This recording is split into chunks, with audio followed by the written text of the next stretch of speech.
It's almost 9 o'clock. It's dark outside. I have boba tea. It must be time to go do a dungeon.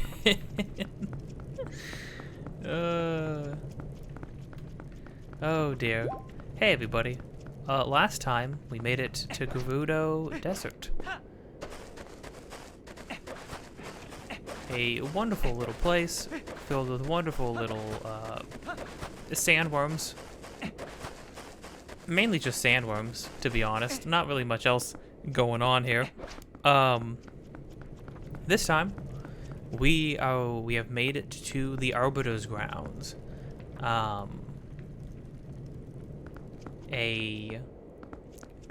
Basically a max security prison.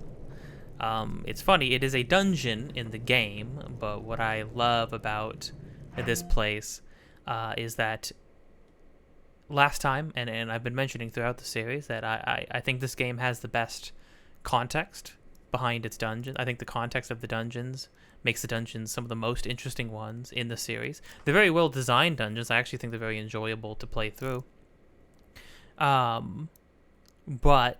I think conceptually they're some of the strongest dungeons because they're not just like, oh, this isn't just a temple. This isn't just a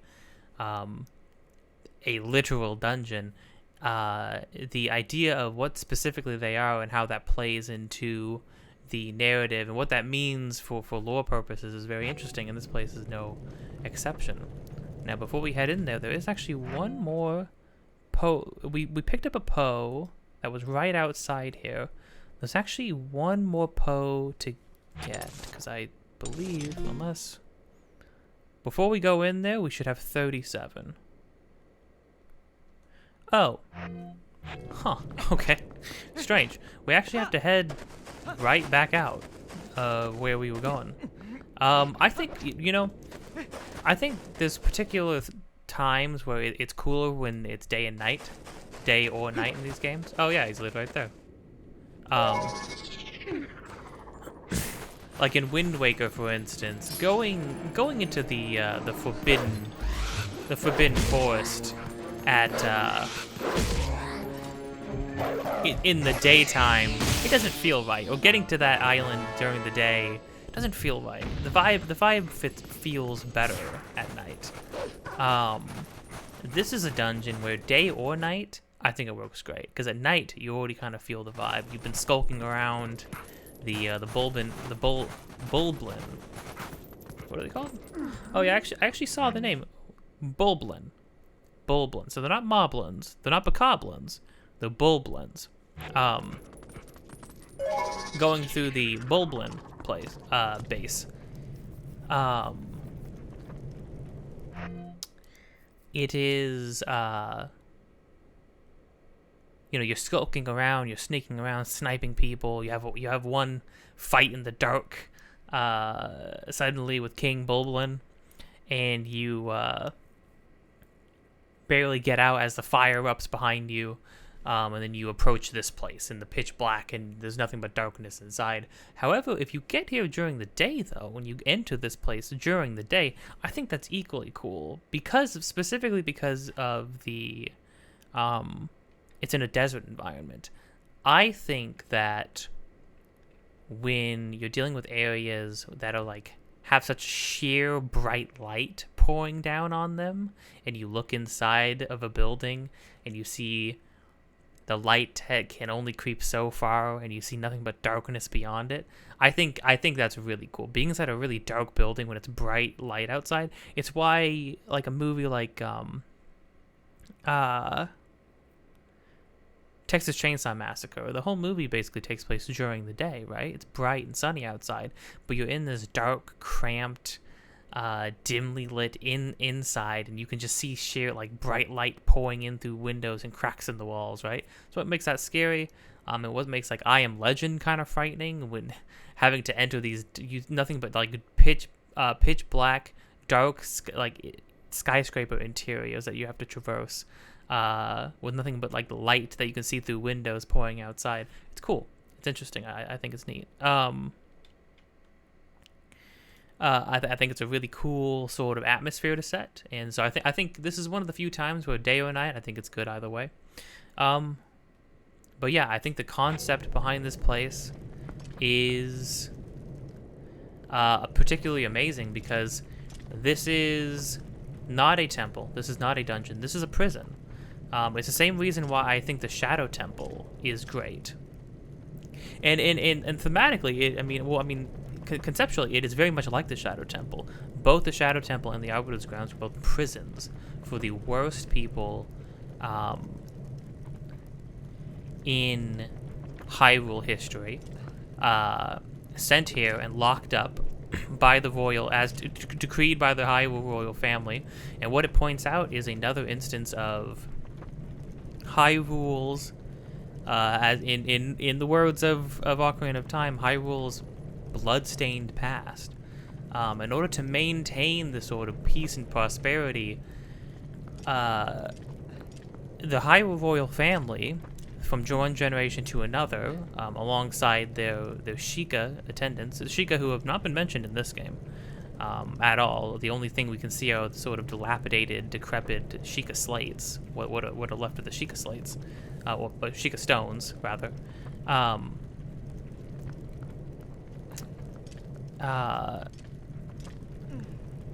This seems to be a time, this seems to be an era that has outlived the Sheikah. There hasn't been any mention of the Sheikah.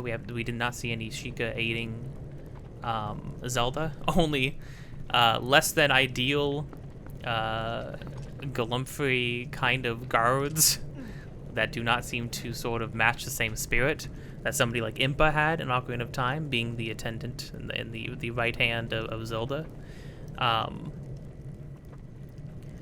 But this is a remnant that still harkens back to that bloodstained past mentioned in Ocarina of Time. This is a prison in the middle, and of course building in the middle of a desert, away from everybody else, where there are no roads leading here anymore, as we can see. It's a prison, an old prison, forgotten by time, forgotten by history.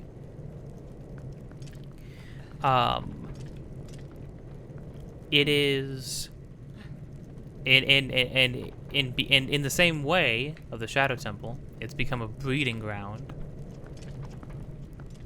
for spirits that are filled with nothing but hate and rage. And that's what we're going to be confronting. With that pleasant sound to beckon us forth. But yeah, I mean, it is one of those dungeons where you can see the Hyrule family, you can see the Triforce, you can see the Hyrule family royal crest. This is a place owned and forgotten by Hyrule itself.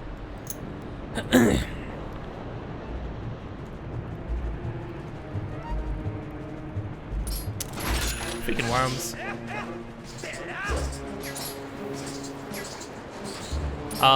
But what I love about this place is that it suddenly feels like, it feels straight out of The Mummy, you know, and I freaking love it.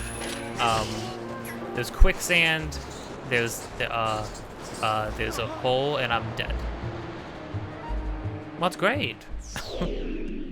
Yeah, no climbing out of the sinkholes. There's sinkholes, there's quicksand. We're in an old desert. I mean, it's very much like the Spirit Temple in Ocarina of Time. It is a desert temple.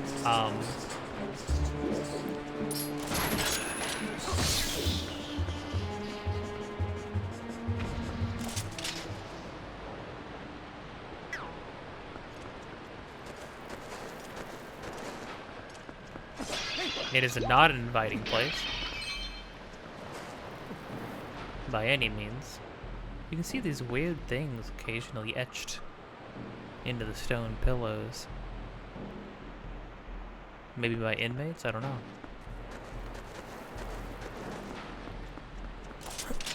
Again, I don't understand why every skull we ever seem to find in any place seems to be a nondescript monster skull.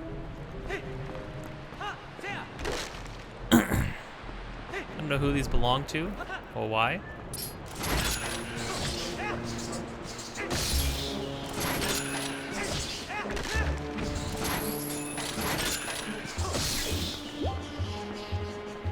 Yeah, a little bit of Mummy, a little bit of Indiana Jones. Just all around, very cool. I enjoy it. Yeah, if you do a roll, and then then of course this means it's going to be our first encounters of undead. I don't know why they're so tiny though. These guys are so small.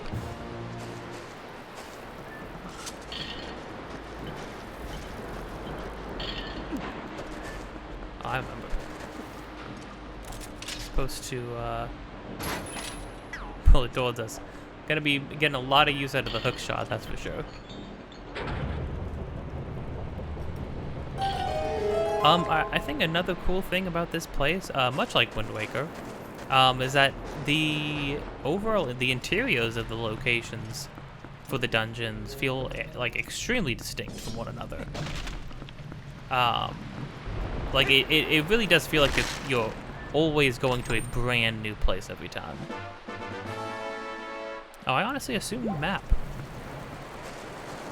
Oh, speaking of Mummy.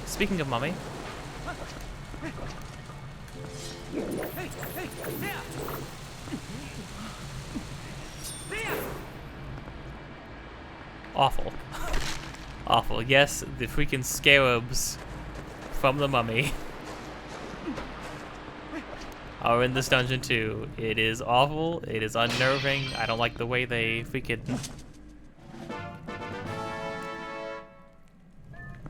I don't like the way they sound. I don't like that they cover your whole body. I can feel it. It's awful. It's truly terrible. What that symbol's supposed to mean. Also going to be getting a lot of mileage out of the lantern. Who would have thought?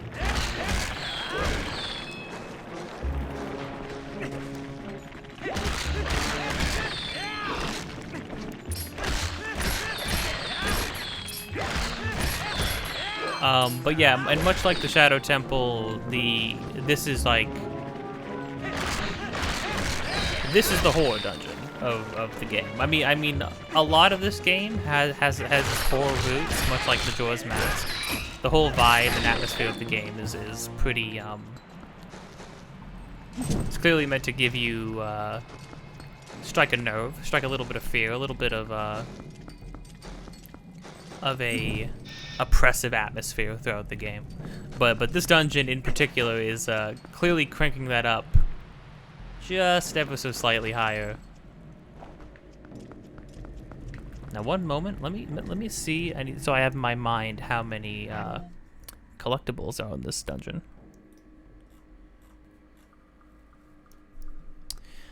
Okay, so maintaining with the general tradition so far, there are 2 stamps, 2 pieces of heart, and there's actually going to be a couple other things we're going to be collecting in here that are unique to this dungeon.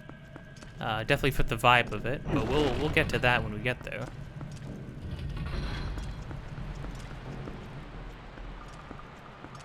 Oh, I think we're getting there right now.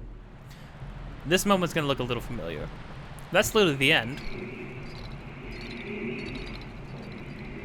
And some Poes are coming to steal some fire that unlock the path forward.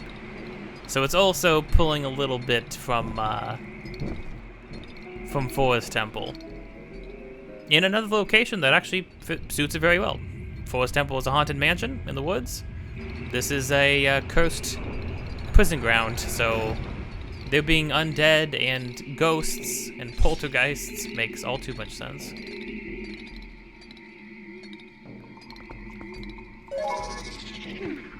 But these Poes are not like the ones we've been facing.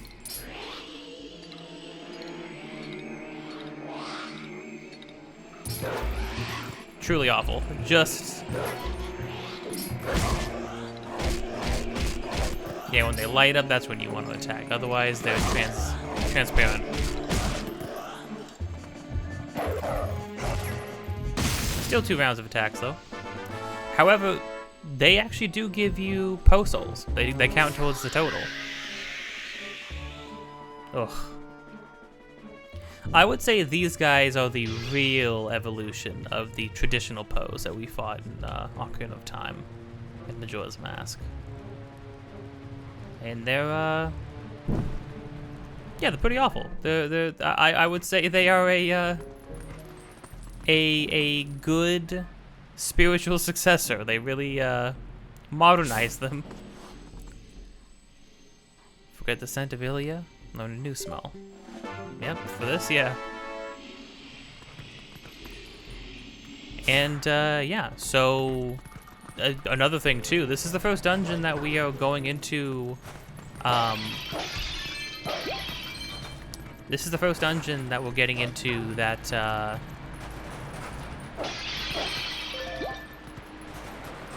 we have the wolf form for, so we can use that finally now too, which is which adds a whole new sort of like layer to dungeons.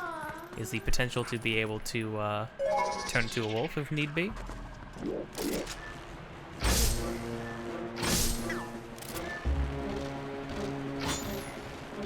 Now I do like what they did with bubbles. They made them less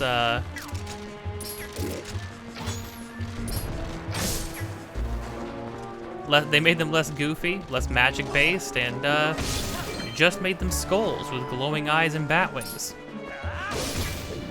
which just makes them so much worse.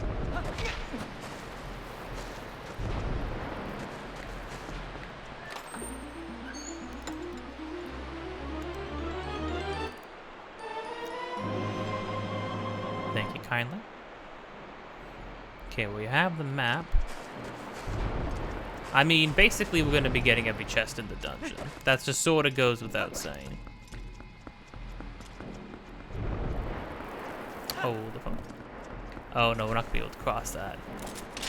So yeah, you're gonna have to keep in mind how long exactly you can stay in the quicksand.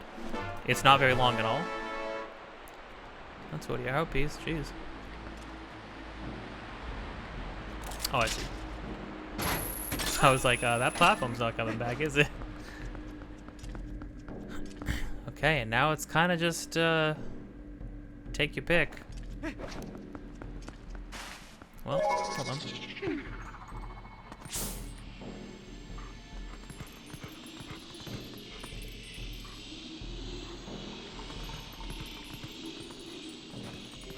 Oh. You don't say.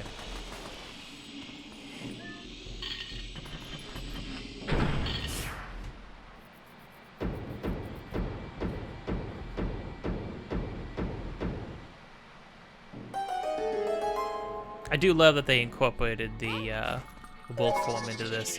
I don't remember if they incorporated wolf form into dungeons beyond this one, but your first dungeon in a while allowing the wolf form is pretty cool, I would say. Of course, we got rats. And you can hear them freaking feeding on freaking corpse remains and stuff. It's awful. This place is terrible. I am not a fan. You're flying. Let's just go down.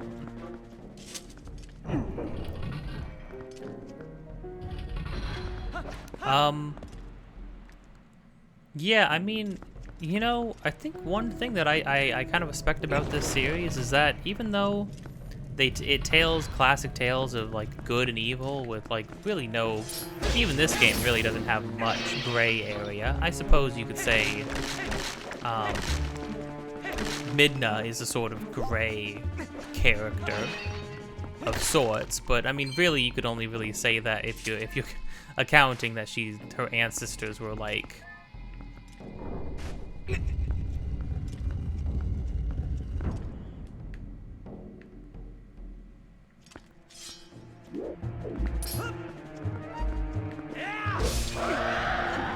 these are redeads, by the way. They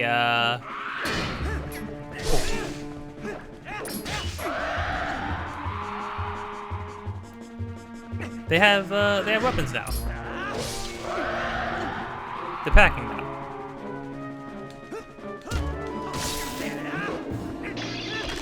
Which is a little intimidating. I mean, I didn't really like it. I also like how they have more of a mummy look now. They kind of look like Gibdos.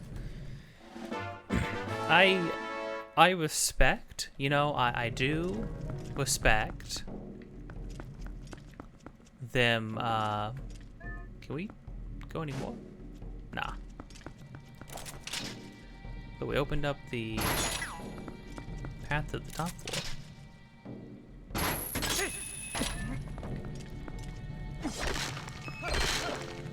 I like the fact that they wield giant freaking claymores now. It's pretty cool. It makes fighting them a little bit more frightening, you know. That's for sure.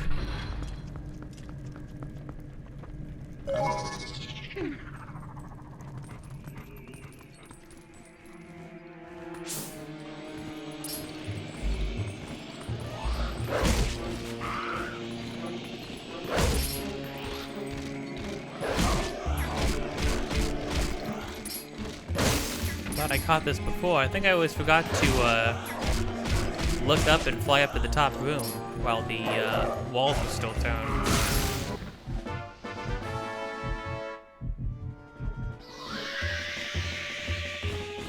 When they, oh man, when the cloaks freaking deflate and stuff like that, they remind me a lot of like Dementors. I did always love Dementors in Harry Potter. I think those were really cool. Sort of monster designs and concepts.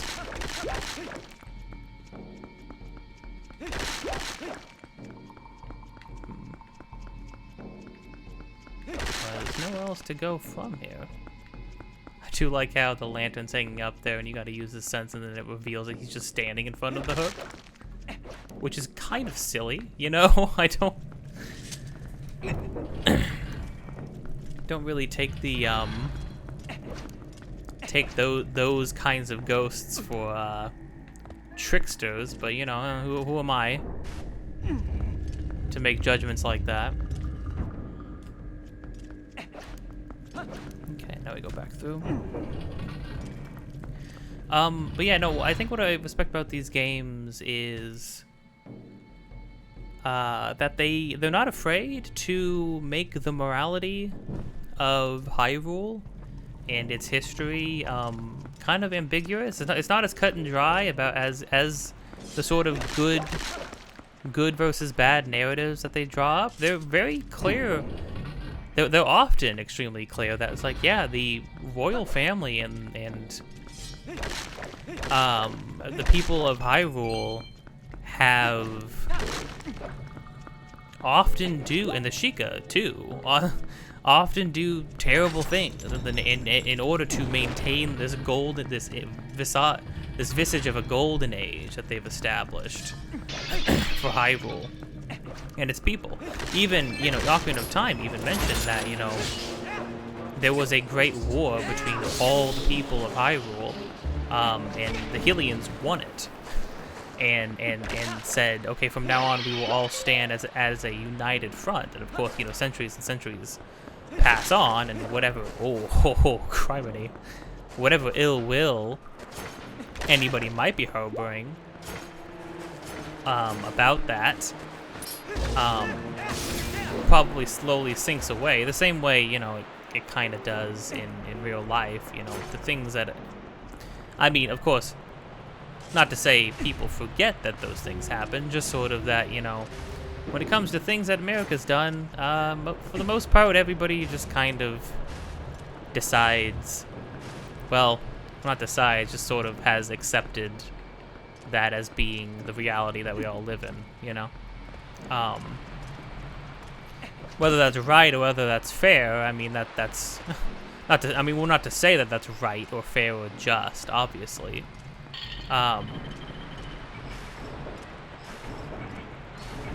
Just that's that's the reality we live in, you know? And that's sort of the reality that they set in this game, is that Hyrule, the Hylians, they won the war.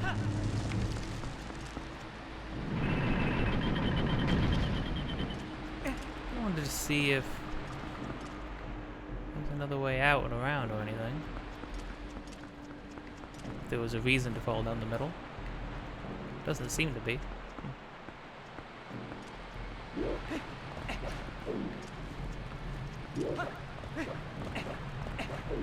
Can't backflip out of that? Okay, just do that then.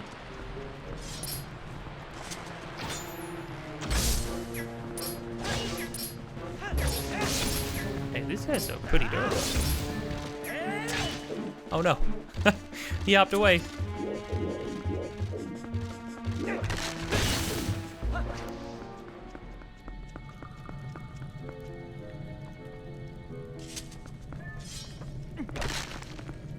Well, I already know what's going on here, but I'll open this first.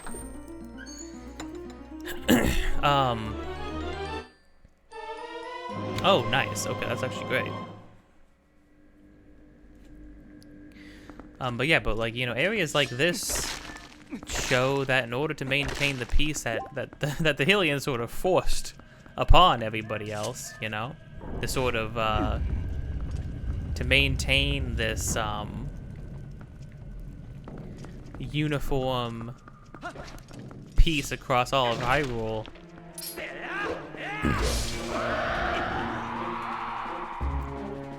It's not like a way to.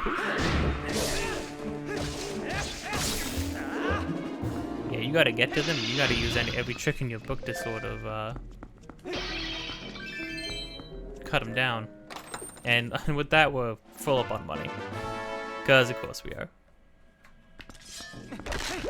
Wait, you mean I got a key in this room for the door across that room?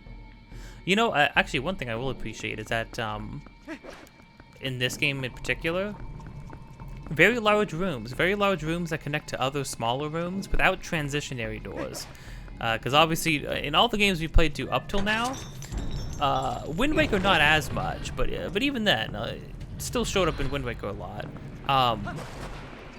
They would have a lot of doors separating rooms, but if you've noticed in this game, they like to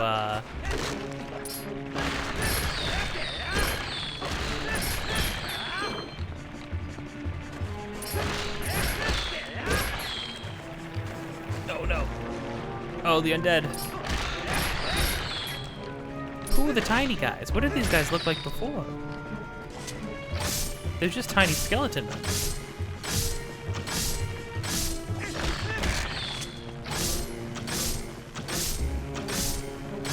How many arrows?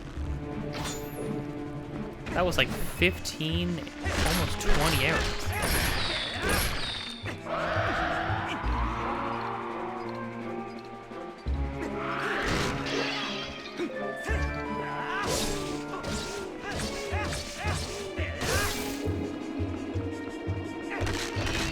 I do love this look of the V-Deads, although I will say, I honestly think I just really like how unnerving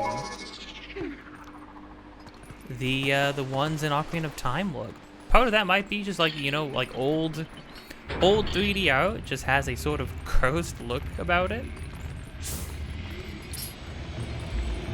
Alright, Bagul, let's go.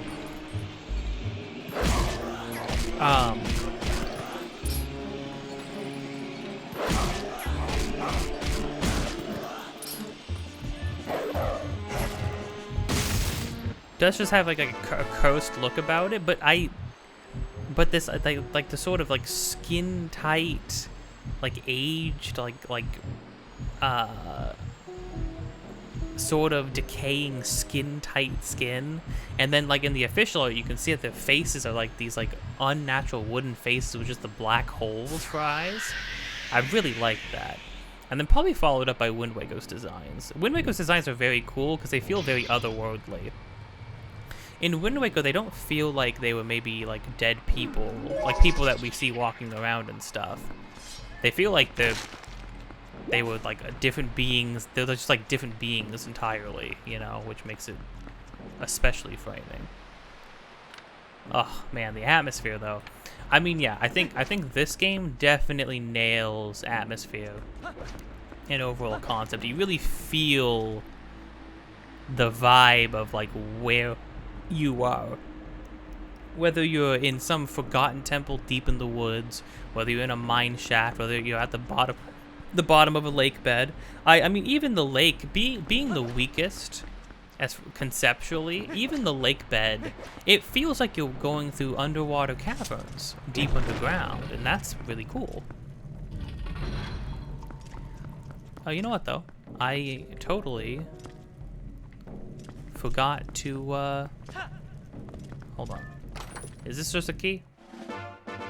It is. Okay, so you gave me a key for the door that's locked right over there. Down here. Okay. Okay. Oh jeez. Hold on. I see you can see the dirt getting kicked up everywhere. Oh, Minna's freaking out. Oh no.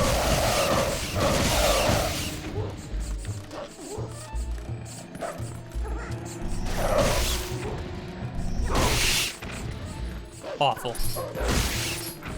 I love the light. Oh my gosh. Little moments like that. That's legitimately uncomfortable. The fact that Min actually reacts to it, which he almost never does to anything that we fight. But like, okay, yeah, the light dipping out. The light dipping out, and then you hear the squeaking, but you don't see anything. You start to get slowed down. And then you just see dirt getting kicked up all around you, but you can't see anything. It's such a good, awful, awful combination of things. Like, just truly, truly uncomfortable and not okay. It's just not okay. Oof, big dungeon. This game definitely has, like, the largest dungeons, too, I feel. Well, we'll see when we get to Skyward Sword, but I think this one kind of has them all beat as far as like the scale goes for some of these dungeons. Dang, these dungeons got a million chests on some of these rooms. Uku. Oh, I didn't know. The map showed where Uku was. Dang, Uku, you're all the way at the bottom floor. Almost forgot to crack open my boba tea. No, we looped back around to here. That's nice.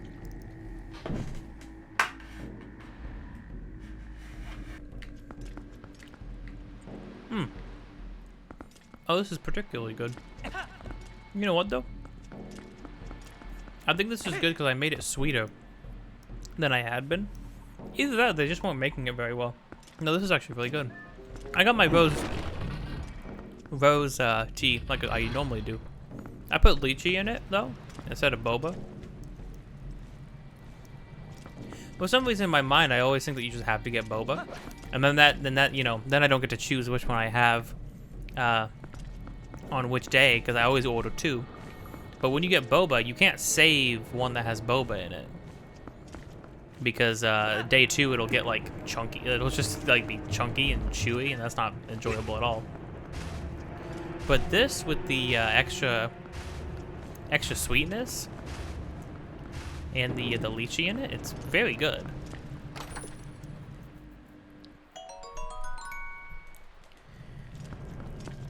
Man, if only there was like a feature to like have money be sent to a bank or something. But then, I mean, to be fair, then you would never run out of money. So at that point, you might as well, if that was a thing, you might as well just let you carry as much as you want.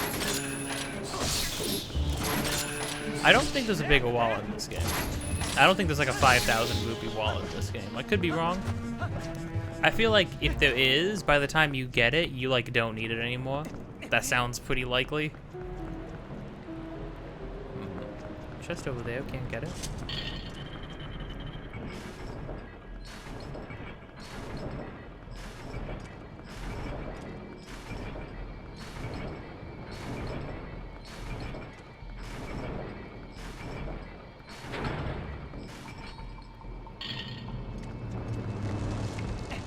Yeesh. Ooh, the sound design on that, hearing it like groan under its own weight. Surprised, Midna. Oh. I'm very surprised. Okay, so we're gonna have to do that again.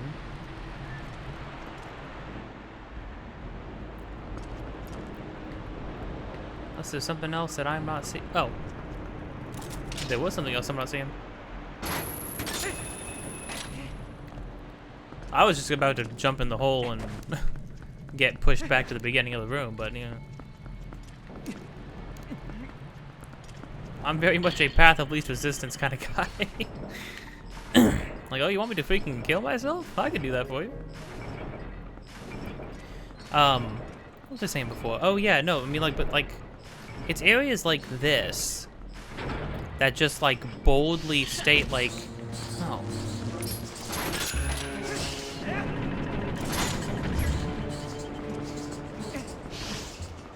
That's just sort of like very plainly put the Hyrule Royals family morality in plain view.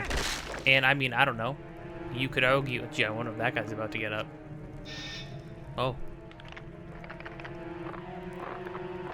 Yeah, now we got real Stalfos.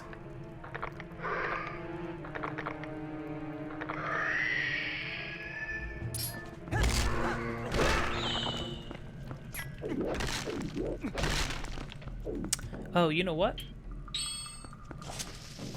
I think we have to blow him up. Oh.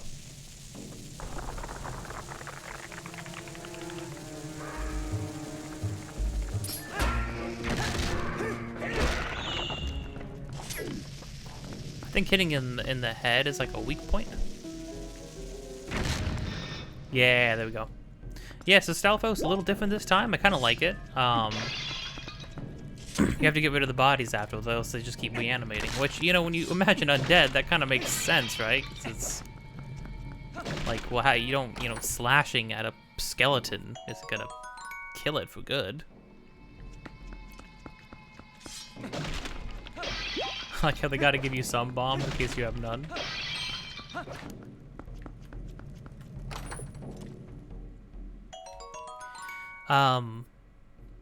But yeah, I mean, you know, it sort of poses a question of like, well, I mean, if it ensures peace for everyone in the land, is a place like this locking people away for an eternity and sending them to some other dimension through a magic mirror? Like, is that good? I mean, you know, and also, I mean, probably in the context of this game, they for sure like mean like it was literally the worst, awful people, like the most terrible people ever. So for like, that could be freaking murderers, that could be dark sorcerers, that could be any number of types of people, right?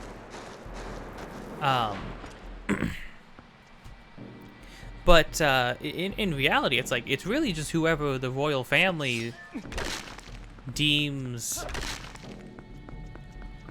unfit to be with everybody else, and then it very much becomes like a I don't know, like a who watches the Watchmen kind of a thing. It's like, well, okay, well, is it right for the royal family to be the only ones who get to decide who is to be locked away, who is to be sent to this terrible place? That is obviously, it's like, it's cursed. It's cursed with evil. Now it's cursed with hatred and despair and now so much hatred and so much death that it has brought the dead back to life, right? It's very much like the Shadow Temple. Oh, oops, wrong thing.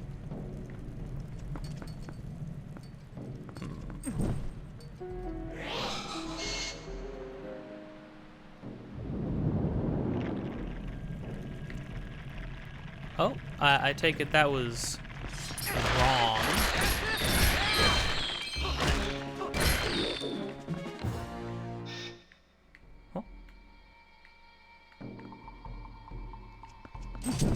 Okay, so that was number 2. I don't see a,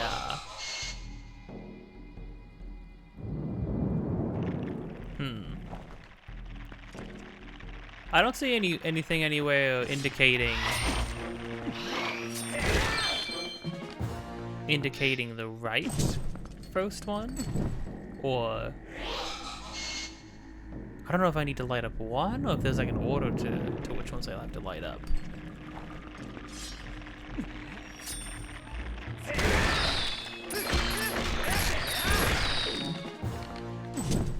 Also, what if I run out of lantern?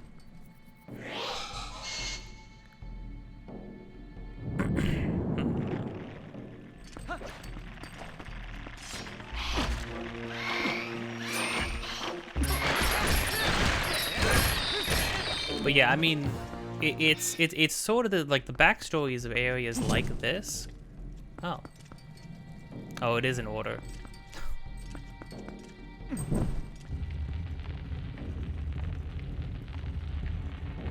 Oh, was that?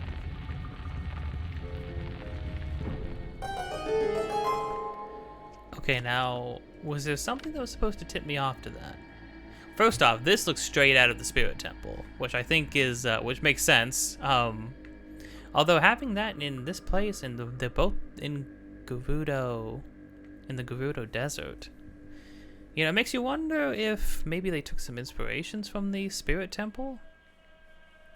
Although taking those inspirations and putting it in the prison is sort of bleak, kind of grim. And then you also have to keep in mind that, like, you know, the Gerudo people lived, the Gerudo tribe lived in the desert. Where are they? We don't see them anywhere. We've scoured almost the entire desert. And the Hyrule royal family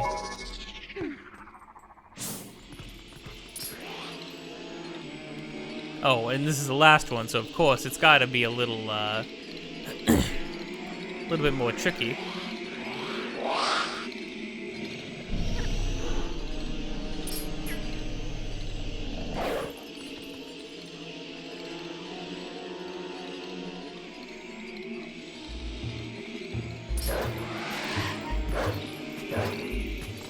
Oh, I attacked that guy.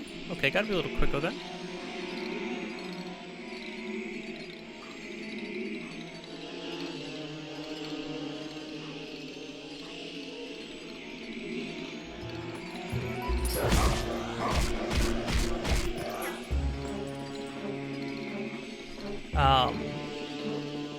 The Hyrule royal family had a history, had a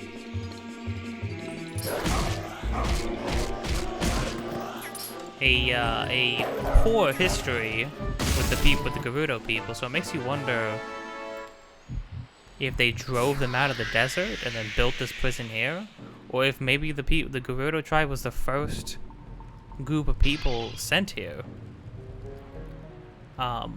It's a really disturbing thing to think about. It's a really grim.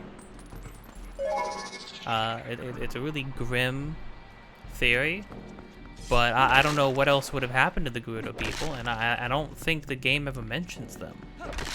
Doesn't mention them in passing. It's still called the Gerudo Desert. This isn't some other desert, you know.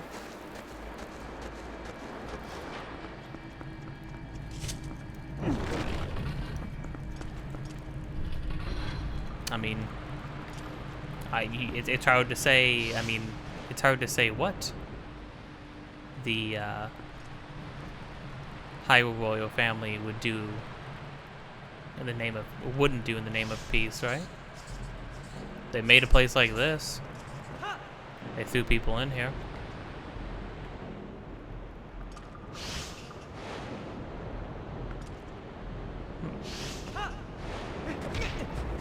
Oh, climb, Link, climb.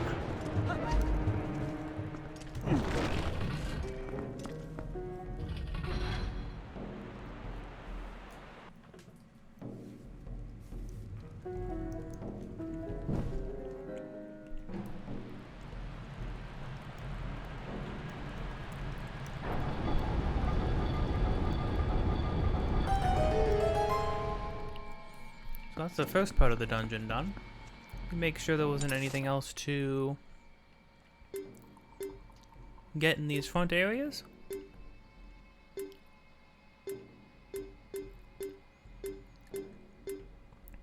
No, looks like we cleared all these front rooms, so now we should only have to worry about everything from this point on. Any chests and stuff from this point on.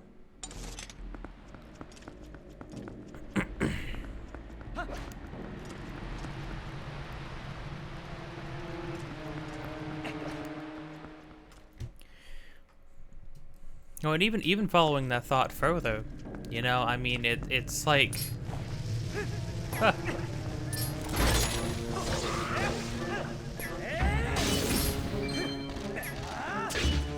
Oh, good. It's so funny you can get your sword stuck. And it's like, well, where did the Hyrule family learn this behavior from? Well, clearly from the goddesses, because the goddesses did the same thing to the Twilight people. They cursed future generations. Oh, it's so funny to just see the boss key just sitting across a room like this. They cursed an entire people to suffer for an eternity because of what their ancestors did. Can't do anything here yet. And doomed them to suffer their ancestors' fate for future generations, for an eternity, for ages and ages to come. Which is really bleak. Just because of the magic they use, just because a group of people at one point in time tried to use a specific kind of magic, dark magic, mind you, but a specific kind of magic. Oh. Okay. To take the Sacred Realm. And then what does the Hylian royal family do from that point on?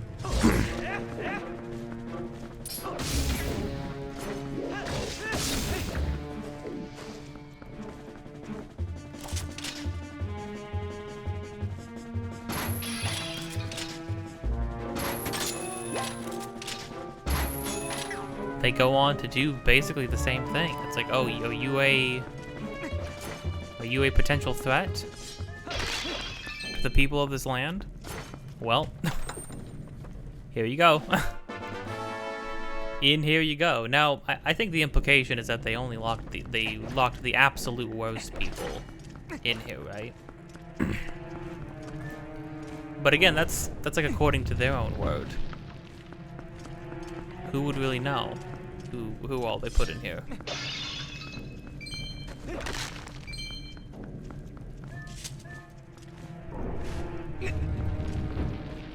Oh, that was a key. Oh, so I should actually be going back down.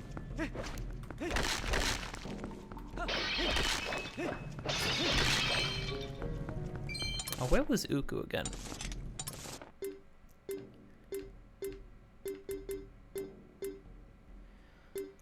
Uku's going to be further ahead, all the way at the bottom. So let's go back down now.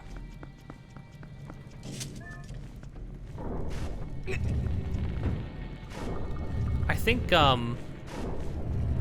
what's going to be interesting after this game is going into Skyward Sword, because Skyward Sword has a very, I mean, obviously it still has its darkness, because every Zelda game does, even Wind Waker, which is like the most colorful, joyful looking game, both in presentation and tone. Even that game has its darkness, right? But Skyward Sword is a very bright, much more whimsical game, much more magical feeling game. Oh no. Got freaking rats again.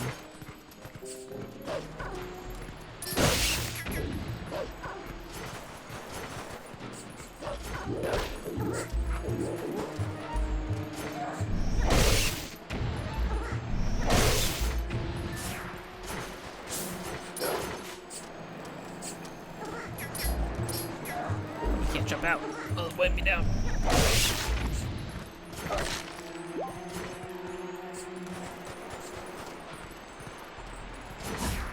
Ow.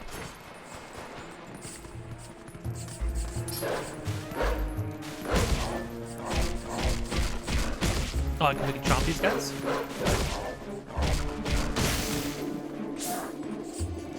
Whoa.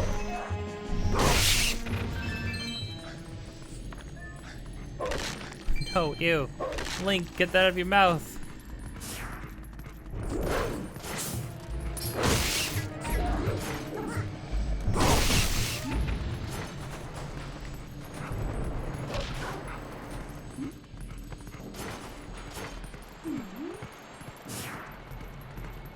Oh, there we go. Oh man, he's pulling this with his teeth. I mean, it's impressive, but also ow. Like loses all of his teeth in both dog and human form.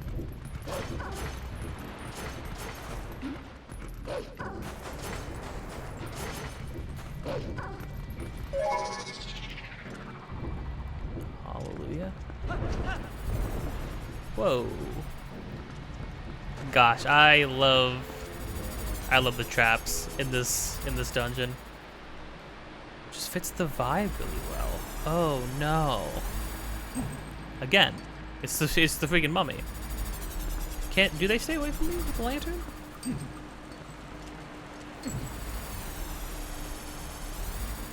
They do.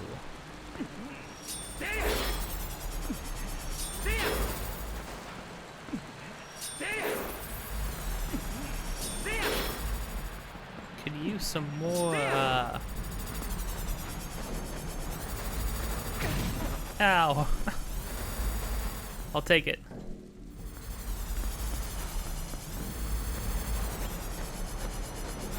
Uku. Uku, okay, what could possibly be your reason for being in this place?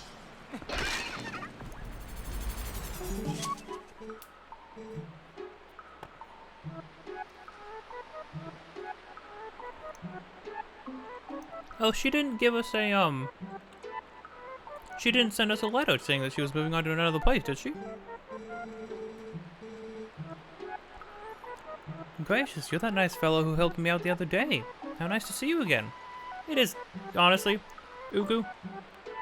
You are nightmare fuel, but less so than anything else in this dungeon.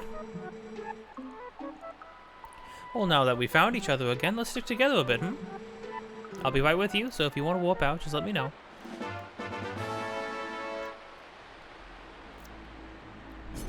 I think they put Uku in this game because technically you can run out of resources that you absolutely do need in order to accomplish certain things.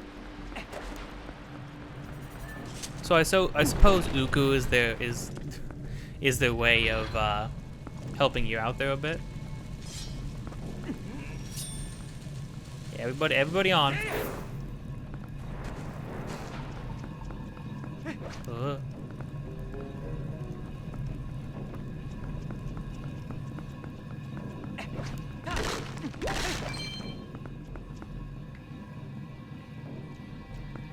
There is nothing over here. Cool. You hug the inside, you should be fine.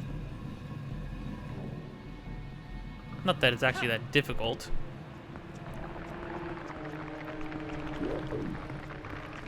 Aye, gang, okay. Whoa.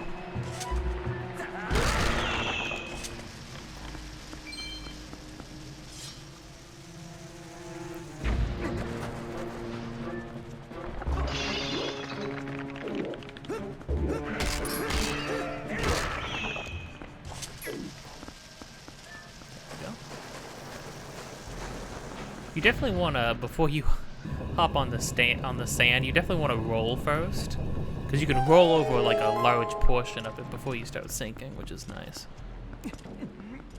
Oh, not getting anywhere over there. You can see we're seeing these like rails everywhere. We'll be able to do something with that in a bit, but can I roll into these? Oh, you can. Oh, sick. Got some evasive maneuvers. Holy god.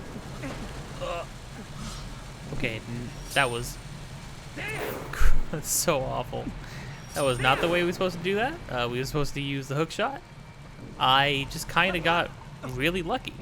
And by lucky, I mean I'm a pro gamer and would never die to such a simple trick like bugs. Awful, terrible bugs.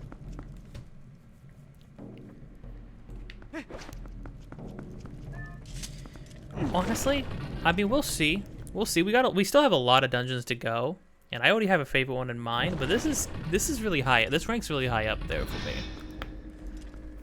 For all the same reasons. Narratively, thematically, conceptually, all the same reasons that the Shadow Temple was kind of my favorite temple. The Shadow, Shadow and Forest. Shadow and Forest are my favorite ones from Ocarina of Time. I would say in Majora's Mask, definitely not Great Bay. Didn't like Great Bay. I really liked Snow Peak. Or Snowhead. I liked Snowhead, and I liked the Akana Valley one. That one was cool. Didn't like having to do the freaking playing the song 20 million times in order to get the to get into the dungeon, but I appreciated the dungeon though. Although I do remember bits and pieces of it. Oh, you flip the whole thing upside down. No, that's really cool. And then you get the Giant's Mask and fight Twin Rover at the end and annihilate them. No, that dungeon's really cool. That dungeon's really cool. It took me a sec to remember though. In Wind Waker, I mean, I kind of like all the dungeons. I don't know if you would count it as a dungeon, but I really like the Forbidden Fortress. I think it's just a really cool location. I really like the Forbidden Forest. A lot of forbidden, forsaken areas that I seem to appreciate in Wind Waker. I honestly really like the Dragon Roost Caverns. It's a really good first dungeon. You explore the inside of a volcano. There's a lot of interesting terrain and stuff like that. Very interesting visually. If there's anything I'd say about Wind Waker that's kind of a detractor, it's that the visuals in the second half dungeons sort of become a little bit more traditional dungeons, especially the Earth Temple. The Wind Temple's pretty cool. I think I do like the Wind Temple a lot. And then I love the boss at the end of the Wind Temple. I love the boss in the theme, right? So that kind of works well. So far though, in this game, this dungeon takes the cake, I think. I like this dungeon, and then if I had to pick at least a runner-up, probably the mines. I like the mines, and then forest, and then water. Water at the bottom. Water at the bottom of the ocean. Anywho, with that out of the way, I mean, here's the thumbnail right here, right? like you walking into a room and seeing this is fantastic. This is what I mean. Again, this is why I love this dungeon. Also, I've been seeing the eyes iconography everywhere. Very interesting. You want to talk about the sort of evil entities that were imprisoned here? First off, you can see the tape. It's almost like spirit tags, almost hanging off of the ropes, except made out of like a parchment material almost. But walking into a room and seeing a sword bound in dozens of ropes to the ground.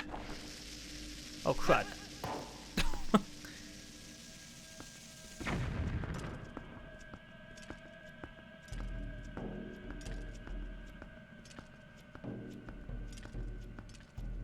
You know, it's a wonder Link gets anything done when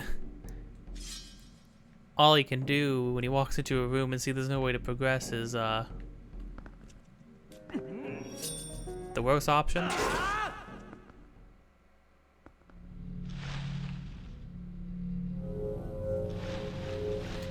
Now, I've watched theory videos about this guy. My theory is he was a bad guy in life, got sent here. Now he's the worst guy in death. This is Ghostblade. A boss that has you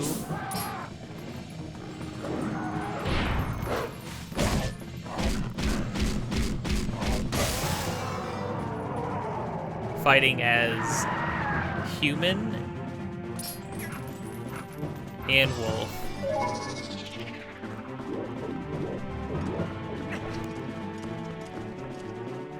I love his design. I love the build up to the fight. I love the way he sounds.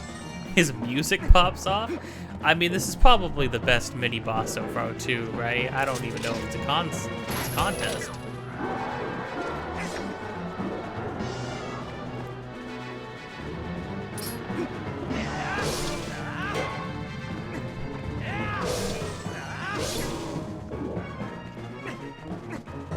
Freaking smoke pouring out from under him.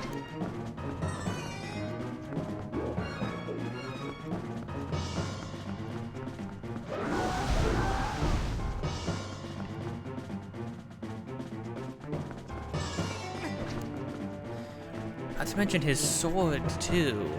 If you notice, his sword has a striking resemblance. It looks like a much more gritty realism version of Dark Ganon's sword from Wind Waker. A giant like black blade that we had to use a couple times. Whoops.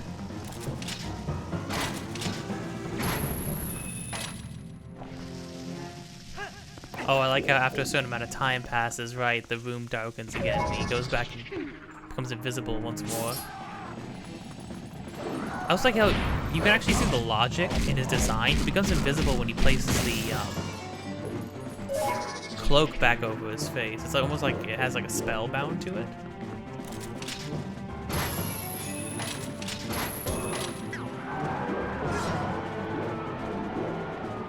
I'm supposed to use a bow.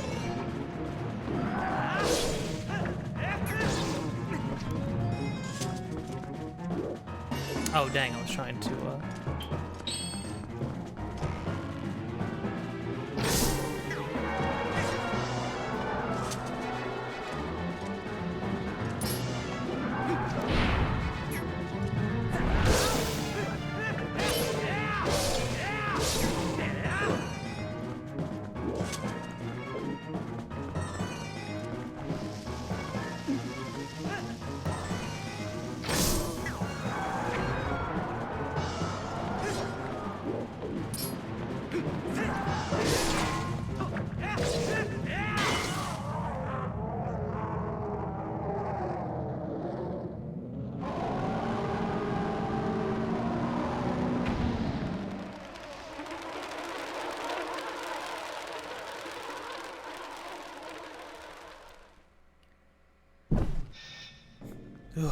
and the fact that he becomes locusts. I mean, jeez. It's every single thing upsetting that happens in the Mummy, all at the same time. But yeah, his sword, I mean, it doesn't, I don't think it has the same symbols that the one in Wind Waker has. But but the one from Wind Waker is the closest thing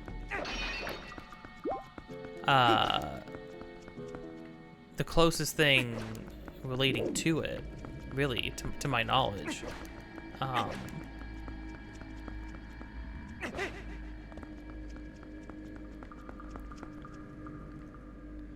You know what's weird though? A detail, I think he had the Hyrule Royal Crest on his back too. So I don't know if it was some sort of villainous entity, or if it was like some sort of caretaker or groundskeeper that sort of lost his way as the years went on. Or maybe a groundskeeper who had to harbor some sort of evil that they brought here one day.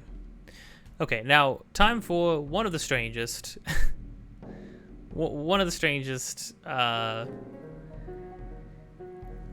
items in a Zelda game. It's the spinner.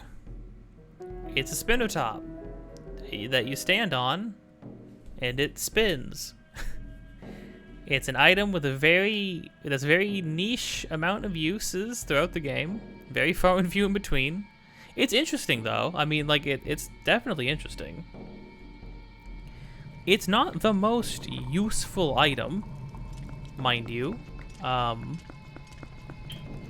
but it's not without use. I'm going rails now. Have a fun time. You can have a fun time doing this nonsense. If that's what you're into. You can do some mad spins. I don't know. I feel like somebody sat down and binged the entirety of Beyblade and was like, yes, that's the Zelda item that we need.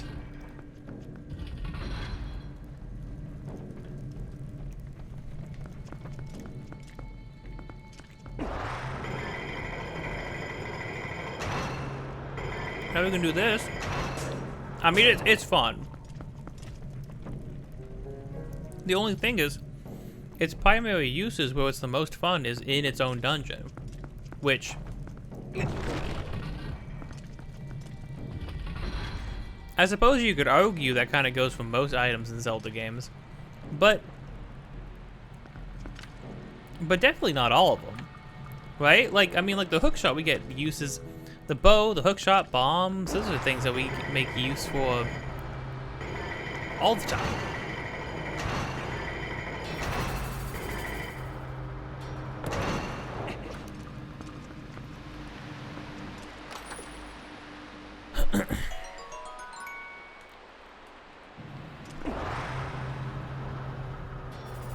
We can go across sand now.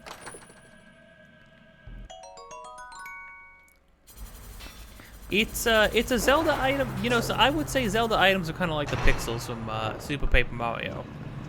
They're either useful all the time, or they're useful like once. Oh no. Oh, I made an awful tip. Oh wait. Saved. No, why? Wait. Why? Link. I don't know why I'm blaming Link. I'm the one in control of him. One moment. Well, okay, whoops. Fell down a bit of a Twitter hole for a second. I'm getting the habit of I wear a keep a hairband. A hairband on my arm in case I need one. Oh, I keep pressing the wrong button. That's what keeps happening to me.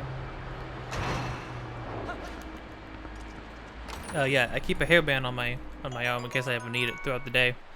Do need to tie my hair back because I've got long hair that goes like all the way down, like almost like halfway down my back, which I love personally. It's one of my favorite things about me. I think it's one of my best features. Whoa.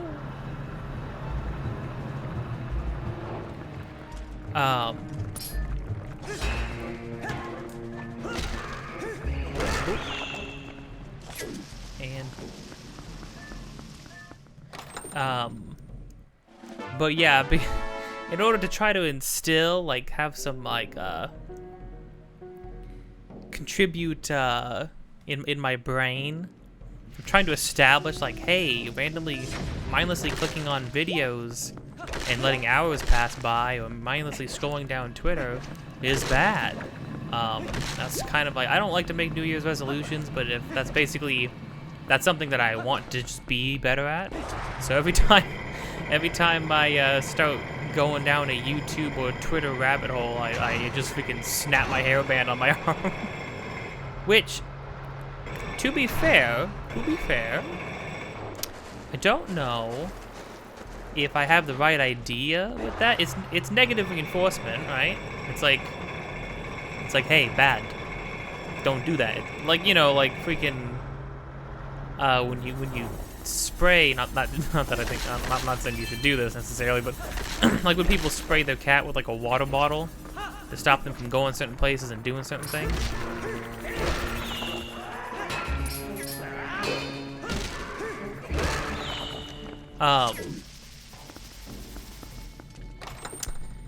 But yeah, so I'm trying to instill that, like, subconsciously in my brain. But then again, I think people also do that. Whoa. What's going on? What is this? Oh. Weird. Okay, that hurt my eyes. Sorry about that. I don't know what the heck that was all about. I think this game's got a little weird with the way the camera stuff works now. Because, like, Wind Waker, original Wind Waker and Twilight Princess. Oh, I went at the absolute wrong time. Original Wind Waker and Twilight Princess, did they have a free camera like this? I feel like they didn't. I could totally be wrong.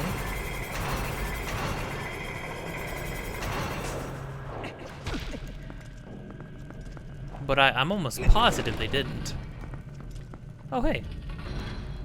You're just the, Huh.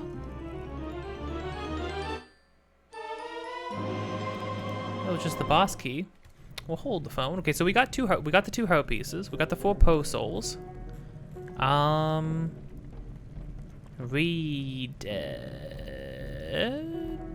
they're called Re-Dead Knights. Oh. The stamps. Need to check on the stamps. Well, actually, easier thing. I can literally just look and be like, is there chest? Nope, no chest. Oh, I think, are we almost done? Oh my gosh, we're almost done. Really? Dang, this dungeon flew by. Huh. Oh yeah, because this is like the last thing. Oh, it's weird. Oh, interesting. Exiting from the from the midpoint boss room, we literally just get the key on the way out. Oh man, I'm kind of bummed out actually. I just really like this dungeon. I think this dungeon is really cool. I think it's got amazing atmosphere, an amazing premise, amazing concept and themes. You know, it's cool. I mean, the fact that we're trying to track down the culprit, usurper of Hyrule, who's a member of a banished tribe, and we had to track him down to an old, dilapidated prison from ancient Hyrule. Not even ancient Hyrule, just from Hyrule past. Yeah, I mean, I think that's pretty cool. It definitely reinforces these themes of separation by putting on display forced separation. Well, the camera is really just crawling right into the wall. Bit strange, bit odd.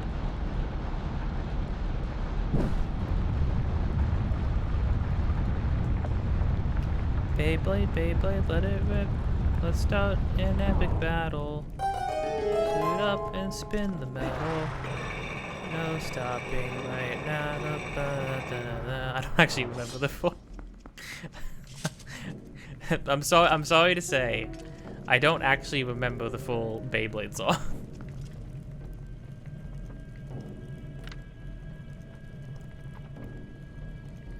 Are these supposed to be depicting creatures?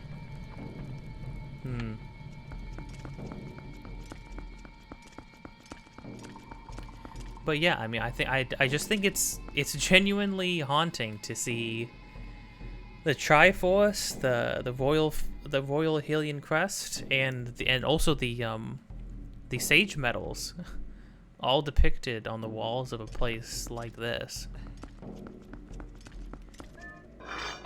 A place filled with traps and tombs, and now it's not as far as like the straight up like torture chambers of the the Shadow Temple, because the Shadow Temple, that was a place where the Sheikah used to capture people, bring them there, and then interrogate them through through torture.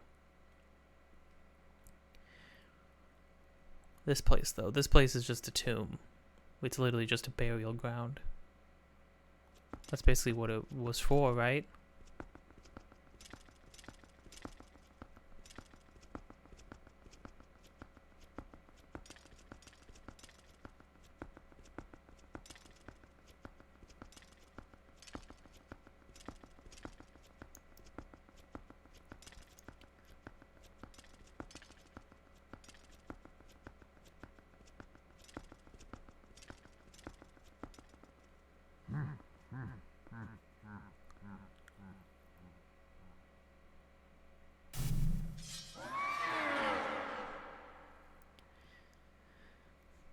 Now, how often does our target... But this is truly a bittersweet reunion. Truly. For I fear this is the last time I will see you alive.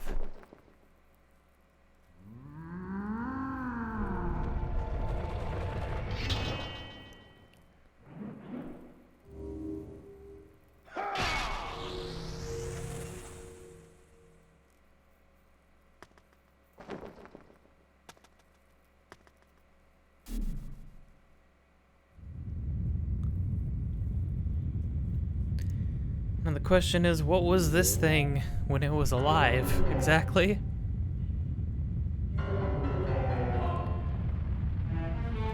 Great boss fighting coming, though.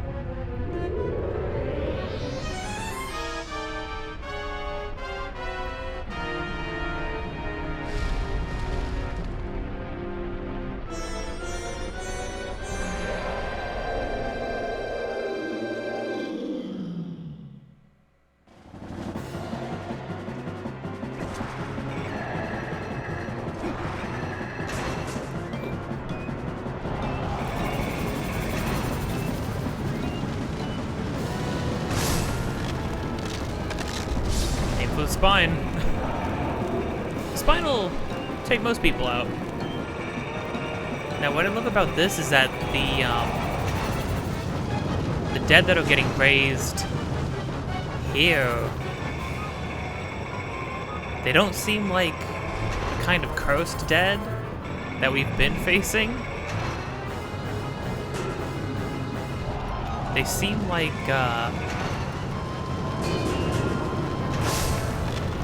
they seem like knights. They're dressed up in armor. They have like chainmail, helmets, swords, and shields. Presumably these are like old Hyrule guards.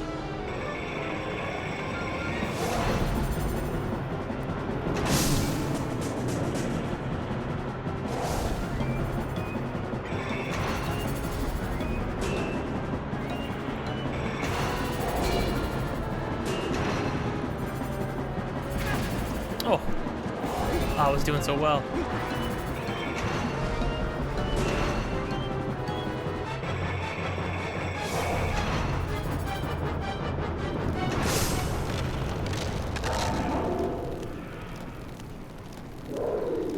Whatever this thing was, though, you can see it's littered with swords and spears. Looked like it took a heck of a time just to kill it once.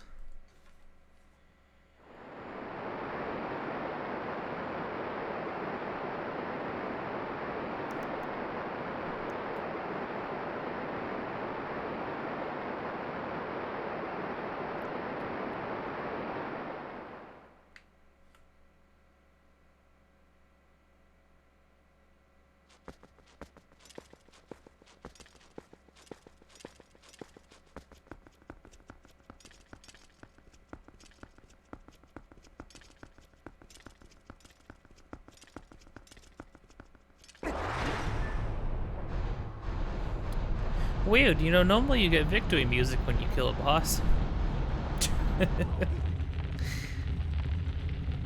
As if we don't all know what's about to happen.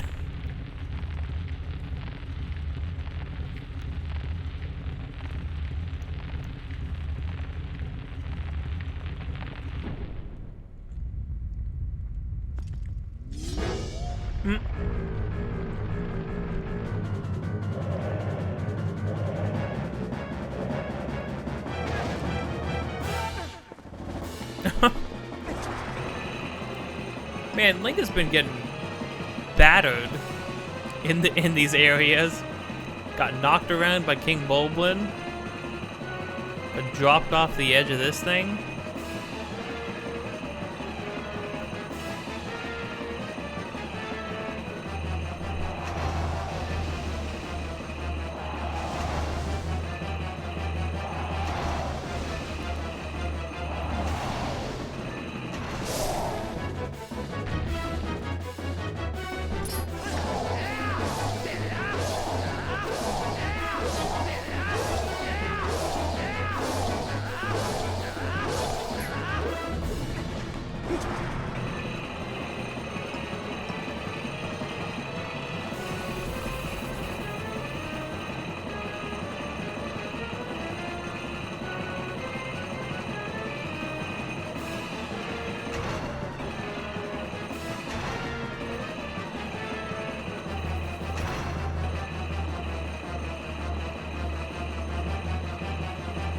Now the thing is, only the right side goes up.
Alright, Link, let's go. We're close to the mirror of Twilight.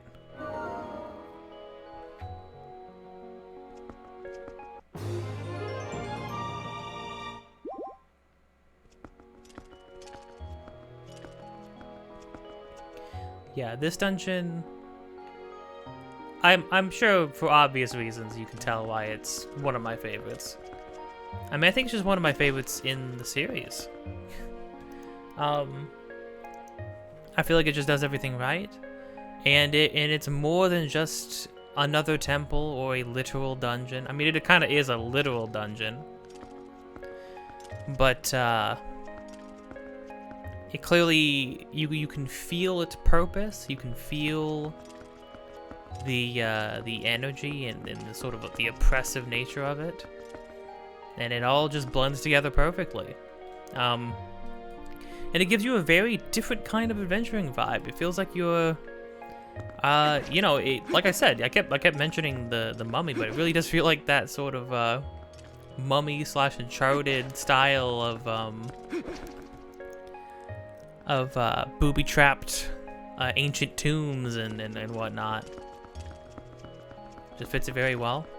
And also, hey, another way it breaks the mold. When does the main villain of the game ever just show up in your freaking dungeon? Like, that's pretty intense.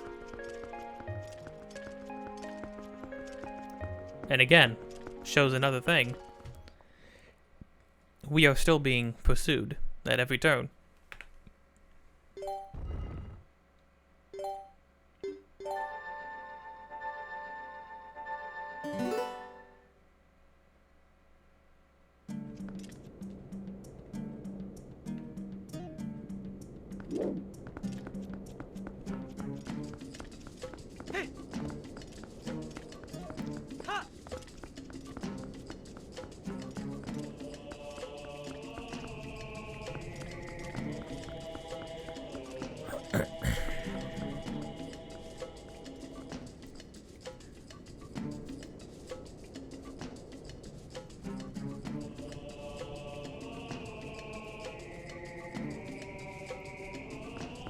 But we're not done here just yet. So what do we got? That's the spirit. That's the Gohan one. That's Zora. That's the... Is that Shadow? Oh. One last attempt to try and stop us. Ooh, a lot of guys this time.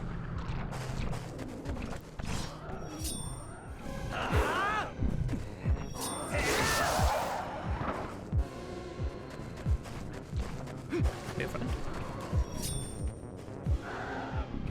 Come on, guys. A little closer. A little closer. There we go. They weren't super motivated to try to kill me, oddly enough.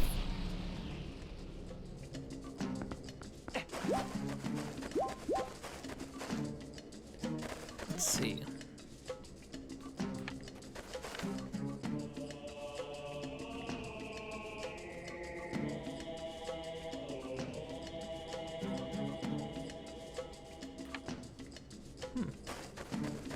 Can't get a good look at them, but it's also nighttime.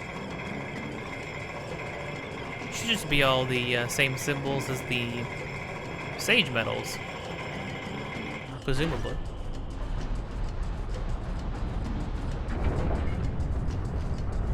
I do like the idea that this item that we're using was basically like a key, and then this is obviously very cool. Literally buried the mirror.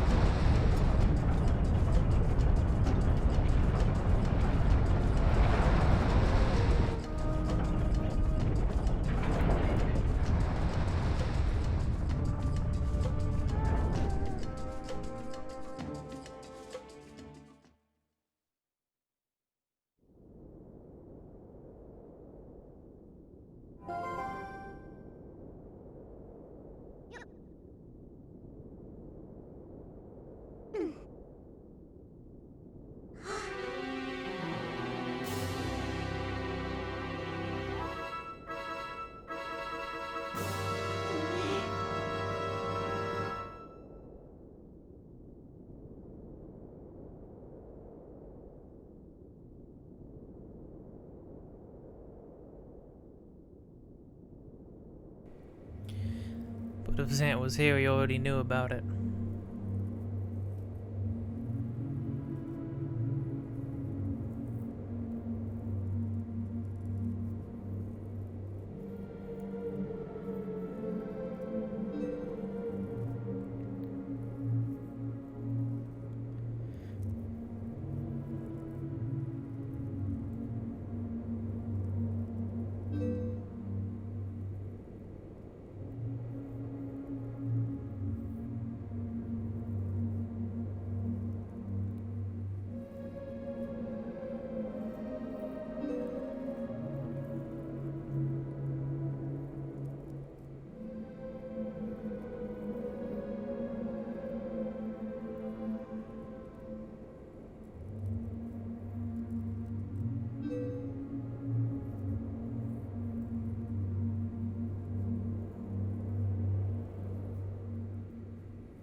I do have to say, I do love these guys' designs because it's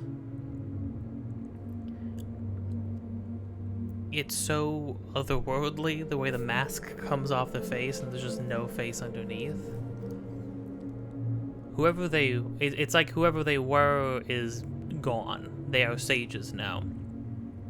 But this also brings up a question, because we've seen these sages before, sages that represent each of these symbols. We formulated them in Ocarina of Time. This is the same timeline. These do not look like the sages we knew. So, my thought is, at some point, as time went on, new sages were instated, and a new group of sages was formed, and were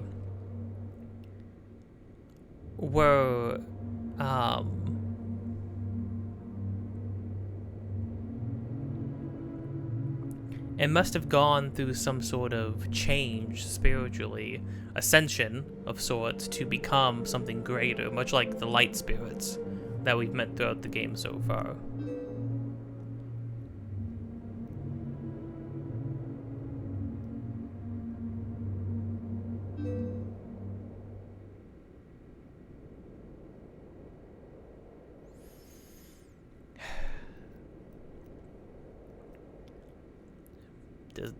There's just no escaping this, though, is there? You get through the whole game and you're like, it's Zant. Zant's the bad guy. You see Zant. You see what he's done. You hear about him. You meet him. He chases you. He even chases you here.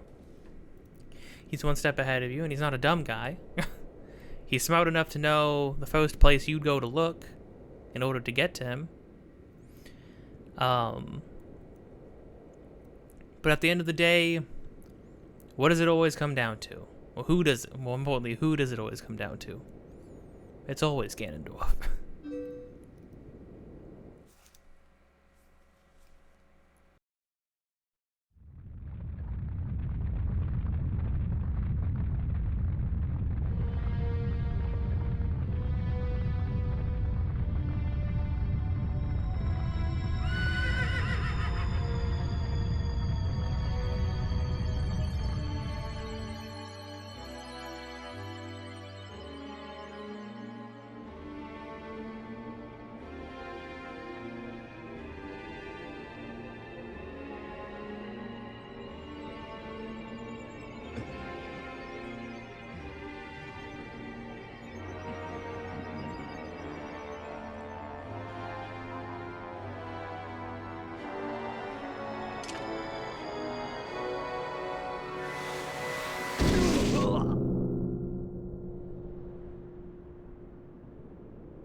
You know, I think I would understand why people would say that the reveal that, oh, by the way, it's still Ganondorf, would sort of put a little bit of a damper on things, considering like we have a new villain. He seems really cool. He seems he's got his own motif. He's got his own thing going on. He's got his own minions going on. Why, why have it still why loop back around to Ganondorf? But, I mean, I think that's just the thing, right? These games are a cycle. Any amount of repetition or, repeated themes, repeated iconography, or, characters it's all playing into the sort of the greater overarching story that's being told of those chosen by the Triforce, right? It all loops back around to the fate of chosen ones, how they'll always be linked together, and how they cannot escape each other. They cannot escape the fact that they are ultimately meant to war with each other. I like to think that the siege for the Sacred Realm, the grab for the Sacred Realm that they mentioned Ganondorf going for, was him, what he was trying to do in Ocarina of Time, but then we stopped him. And I like to think that this was what we saw there was his attempted execution.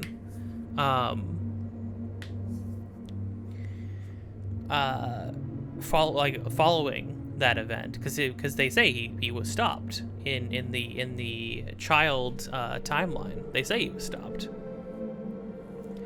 And then at any point after that, whether he was stopped immediately that day after we went to Zelda, informed them of Ganon's plan, or Ganondorf's plan,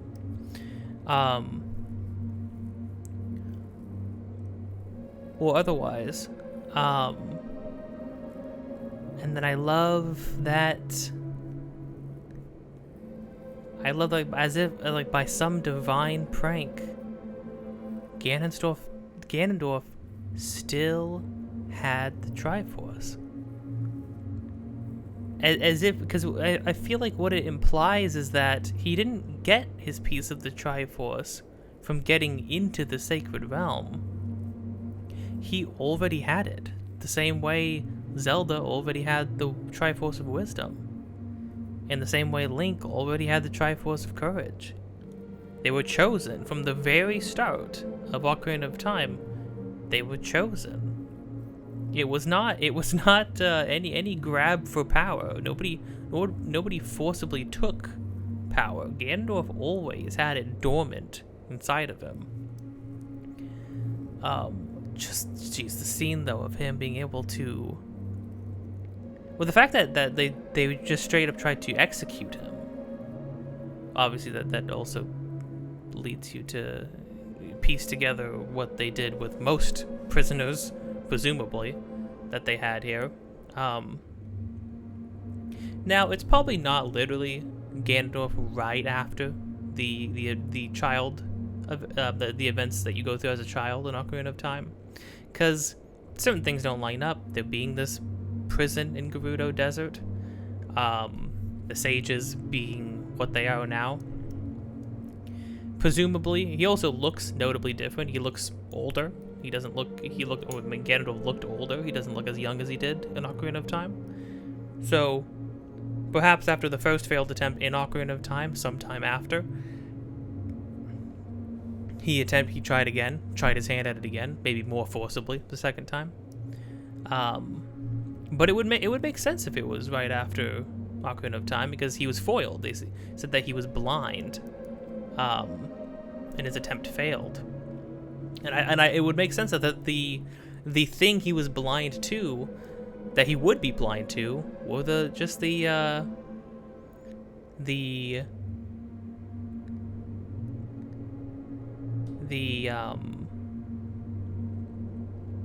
unlikely planning of a young Link and Zelda looking out from the very beginning, looking to stop him. It would make sense. It pieces together well. But what that also means is that either way, regardless of how you orient the timeline in your mind, this means that once again, the Ganondorf, or at least the power of Ganondorf that we are facing, it's the same Ganondorf. Again. Link and Zelda always get reincarnated in these games, but Ganondorf, there's only one Ganondorf. He does not get reincarnated. This Ganondorf is technically the same Ganondorf that we fought in Ocarina of Time, and is the same Ganondorf that we fought in Wind Waker, because both Wind Waker and Twilight Princess's Ganondorf trace right back to the same Ganondorf in Ocarina of Time, where the timeline splits. It's crazy. So once again, we have another ancient, old evil from a time gone, from a bygone era. And then I think it also sheds light on why the hero spirit, the hero of time, is present in this timeline, or present in this game, rather, and why he sought to teach us, because it would make sense for him to be called on by the gods, because it's as if, well, maybe not even called on by the gods, just his spirit persisted and carried on and came back to teach us. Because in a way, it would make sense that just as Ganon always seems to be able to detect the Triforce that lies within Zelda and Link, it would make sense that a Link could feel the power of Ganondorf's Triforce rise again, and would be able to, and how that would like will him back into existence. Or maybe Ocarina of Time Link has been wandering as a Stalfos all these years, because, I mean, would a Stalfos really die? He looks overgrown and dilapidated. But maybe he's just been wandering Hyrule alone all these years, waiting for a moment like this. Ultimately, another thing to keep in mind is that if these sages are sort of ascended versions of the sages that we knew, then I believe the sage who was killed, the one who drew the blade on Ganondorf, I believe that would have been Roru, which is frightening to think about. Now, clearly, I think these sages don't have any direct relation to the ones we knew. They all look the same. They seem to be Hylians, or they seem to have descended from Hylians in some way. It makes you wonder, though. Whoever it was, maybe a descendant of Roru. Either way, it's sad to think that we might have witnessed an old friend die in that moment. It also brings up another thing, is that when they realized they couldn't kill him, their last-ditch effort was to send him somewhere else. Which seems to be what people think they can do with their problems in this world, is just send it somewhere else, put it down, dig a hole and bury it as deep as you can. But all that did was give him to somebody else. And presumably he just fell right into Zant's hands. And now here we are. It's sort of that idea of, you haven't fixed the problem, you just put a rug over it. His abiding hatred and lust for power turned to purest malice. Perhaps that evil power has been passed on to Zant.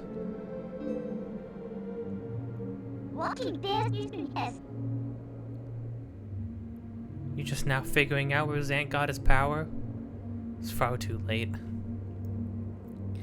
If there was anything to make Midna hate the people of Hyrule even more, it would be the fact that they sent the greatest evil who's ever walked these lands to her world, to her land and her kingdom. That's got to be infuriating. I would imagine she would be more furious if she wasn't completely defeated at the sight of the mirror. But I mean, of course, if Zant appeared here, clearly he knew that this was the first place we would come looking for him, looking for a way to find him. Only the true leader of the Twilight can utterly destroy the Mirror of Twilight, so Zant could merely break it into pieces. Once broken by magic, the mirror of Twilight became fragments, which even now lie hidden across the land of Hyrule. Let me guess. We got another three things to collect. One is in the snowy mountain heights. One is in an ancient grove. And one is in the heavens.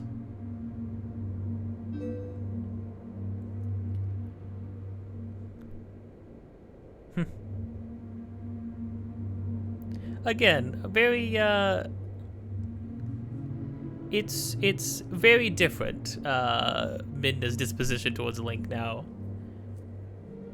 She, like, you know, she touches his cheek, she leans against him. It's just, it's like little subtle changes like that that maybe you don't think about the first time around. You who have been sent by the goddesses, you should be able to gather the 3 pieces. But you must be prepared, for a dangerous power resides in those fragments.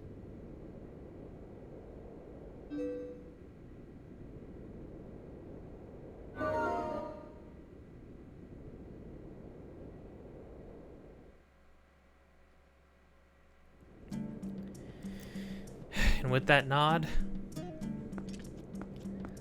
we've got another whole mess in front of us. That's right. This game just said that we have at least 3 more dungeons.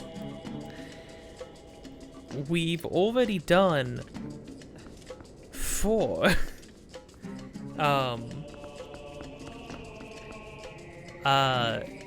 Yeah, if you wanted to know the scale of this game, we are 34 hours in. Give or take a couple hours for pauses and breaks and whatnot. We are 34 hours in. This is the halfway mark. I love this game. I love it. I love the scale. You feel the journey that you're going on in this game. This game feels like a journey. I would say, I mean, Ocarina of Time also had a lot of dungeons, but Ocarina of Time didn't have too many events in between those dungeons. It was kind of like you do just sort of jump from one to the other. It's like the main part of the game. This game has so much in between, so much story, or plot points in between dungeons that it's crazy that they still have so many dungeons. Wind Waker, of course, felt like a journey, a completely different kind of journey because we had a whole ocean to discover, which also meant that they had less dungeons. But honestly, it's Wind Waker. Wind Waker doesn't feel lacking though, in exploration and in discovery, despite its lack of dungeons. But I respect this game for the scale that they were going for and the sort of the length of the journey that they set you on.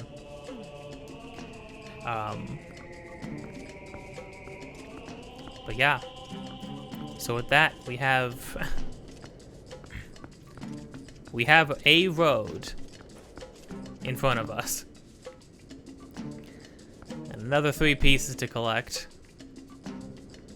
and then probably another huge mess after that. But that is for next time. Midna, what do you got to say about us? I like Link and Midna's nod to each other, just a silent nod of confirmation of, yep, we're doing this. Mirror shards lie in the deep snows, with an ancient wood, somewhere in the sky. Hurry up and collect all the shards so we can return to the mirror to its original state. Well, we'll be doing that, but we'll be doing that next time. So hey, if you enjoyed this, well, buckle up, because it's not over anytime soon, that's for sure. I think it just hit me. I don't think I don't think it registered in my brain how much a game there is. You know what I mean? Like I don't think it I don't think it hit me that, like, this game is really freaking big. Like, really freaking big.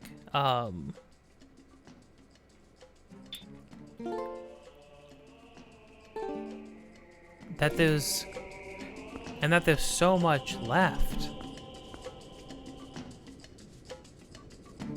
But, I mean, that's kind of exciting, you know? I mean, these games, they just get more extensive the longer they go on.